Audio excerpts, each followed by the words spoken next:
isi yacu yuzuye n'ibibazo byinshi, yuzuyemwo amarira, yuzuyemwo amaganya, ariko nimutuze twebwe abana b'Imana, nimutuze ntituzakorwa n'isoni.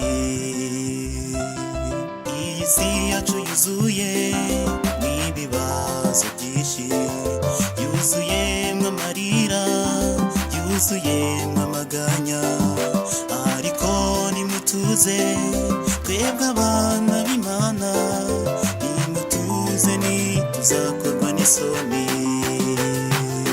Data mwami wa twese, Yesu mwami w'abambwe, ngwino mwami udufashe muri iyi minsi ya none, twifuza imbaraga zawe.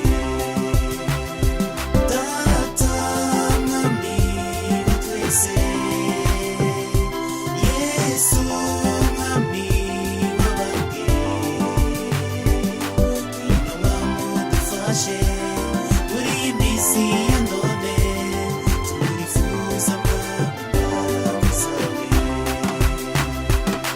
Hari igihe wiheba maze ukajya mu mubiri, ukumva ko ntacyo umaze, ko ntacyo uzashobora, Satani akagushuka maze ugacika intege, ariko humura Imana irakuzi.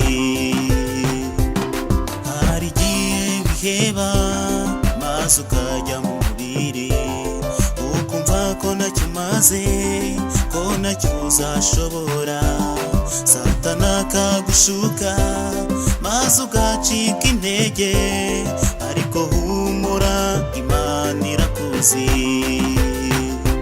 Data mwami wa twese,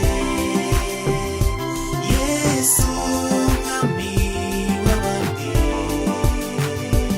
ngwino mwami udufashe muri iyi minsi ya none, twifuza imbaraga zawe.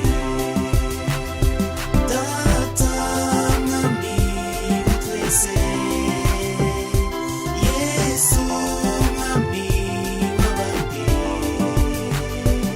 ngwino mwami udufashe muri iyi minsi ya none, twifuza imbaraga zawe.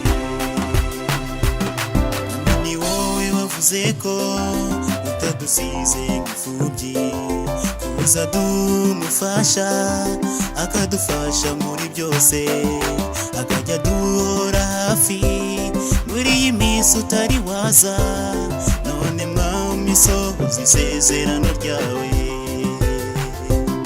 Mwami ni wowe wavuze ko utadusize nk'imfubyi, kuza dumufasha akadufasha muri byose, akajya duhora hafi muri iyi minsi utari waza, none mwami sohoza isezerano ryawe.